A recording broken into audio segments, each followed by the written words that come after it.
ब्रह्मांड रहस्यों से भरा हुआ है। वैज्ञानिक इन रहस्यों को जानने के लिए सालों से कोशिशें कर रहे हैं और इनमें एक नाम ब्लैक होल का भी है, जिसे कृष्ण विवर कहा जाता है। आखिर ये क्या चीज़ है और ये क्यों रहस्यमयी है? दरअसल अंतरिक्ष में ब्लैक होल एक शक्तिशाली गुरुत्वाकर्षण क्षेत्र वाला स्थान है, जहाँ भौतिक विज्ञान का कोई भी नियम काम नहीं करता। ये इतना शक्तिशाली है कि इससे कोई भी चीज़ बच नहीं पाती। यहाँ तक कि प्रकाश भी अगर ब्लैक होल के अंदर चला जाए तो वो बाहर नहीं निकल पाता।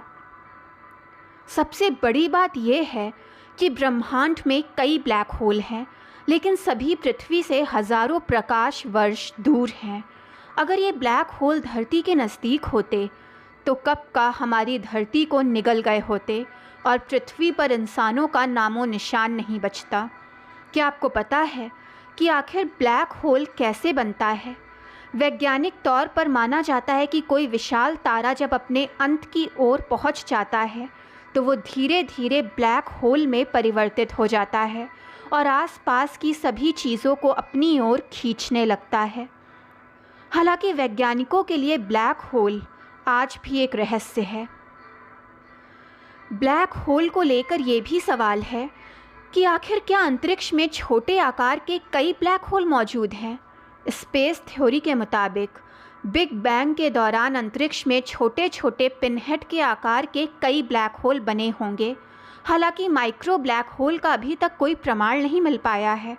अंतरिक्ष में उन्हें पहचानना भी बेहद कठिन है। सुपरमैसिव ब्लैक होल ब्रह्मांड की सबसे रहस्यमय वस्तुओं में से एक है। ये इतने विशालकाय होते हैं कि उनका गुरुत्वाकर्षण प्रकाश को भी जकड़ लेता है। ब्लैक होल का गुरुत्वाकर्षण इतना प्रबल है कि कोई भी वस्तु उससे बच नहीं सकती, यहाँ तक कि लाइट भी। विशालकाय ब्लैक होल को सुपरमैसिव ब्लैक होल के नाम से जाना जाता है।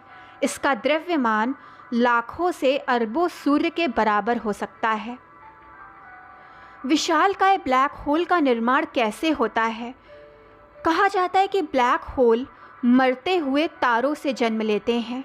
खगोलवादियों ने ये जानने के लिए 13.8 अरब साल पुराने ब्रह्मांड के इतिहास से लेकर वर्तमान तक के इतिहास को खंगाल लिया है। तब उन्हें पता चला कि शुरुआती दिनों में ब्लैक होल तेज़ी से बन रहे थे, मगर अब उनकी क्षमता कमज़ोर हुई है और ये धीरे धीरे विकसित होते हैं। खगोलवादियों ने बीते करीब 12 अरब वर्षों में सुपरमैसिव ब्लैक होल के समग्र विकास के इतिहास का एक मॉडल भी बनाया और उसकी मदद से इसके बारे में समझने की कोशिश की। सुपरमैसिव ब्लैक होल मुख्य रूप से 2 तरीक़ों से बनते हैं। पहला, ब्लैक होल अपनी मेज़बान आकाश गंगाओं से गैस को कंज्यूम करते हैं, यानी आकाश गंगाओं की गैस को खुद में समाहित कर लेते हैं। इसे अभिवृद्धि कहा जाता है। दूसरा, जब आकाश गंगाओं का आपस में टकराव होता है तो ब्लैक होल एक दूसरे में विलीन हो जाते हैं।